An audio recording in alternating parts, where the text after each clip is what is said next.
May 31st deadline for filing businesses report on forced labor and child labor in Canadian companies' supply chain. If your Canadian business meets the following criteria, it is legally obligated to file by May 31st, 2024, a report on its actions with respect to forced labor and child labor in its supply chain.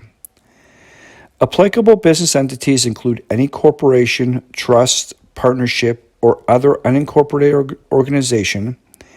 that is listed on a stock exchange of Canada or has a place of business in Canada, does business in Canada, or has assets in Canada, and meets two of the following three criteria for at least one of its two most recent financial years: $20 million or more in assets, $40 million or more in revenue, an average of 250 or more employees.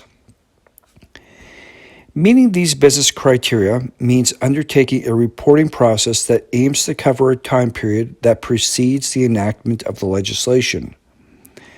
namely the business's 2023 financial period as to its policies, procedures, and actions on forced labor and child labor, also known as anti-slavery processes in one's supply chain. The challenges that one can immediately deduce from this reporting obligation, not the least of which is that in the initial year the business is reporting on its activities in the pre-enactment year,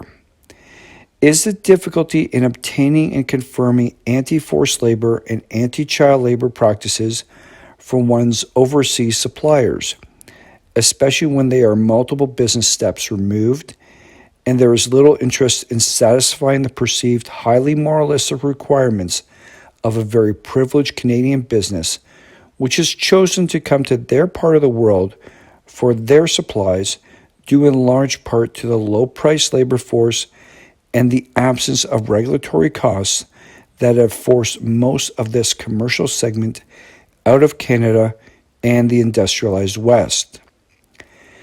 Nevertheless, the Canadian federal government is requiring all business entities and government entities that meet its specified criteria to file a report with the Minister of Public Safety, in accordance with the Fighting Against Forced Labor and Child Labor in Supply Chains Act and amendments to the customs tariff by May 31st, 2024,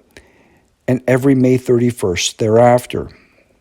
The report must set out the steps that the business entity has taken during its previous financial year to prevent and reduce the risk that forced labor or child labor is used at any step of the production of goods in Canada or elsewhere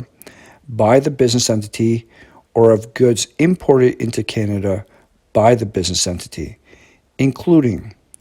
its structure, activities, and supply chains,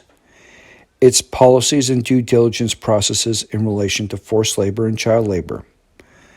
the parts of its business and supply chain that carry a risk of forced labor or child labor being used, and the steps it has taken to assess and manage that risk, any measure taken to remediate any forced labor or child labor, any measures taken to remediate the loss of income to the most vulnerable families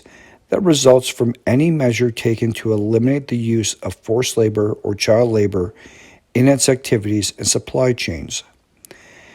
the training provided to employees on forced labor and child labor,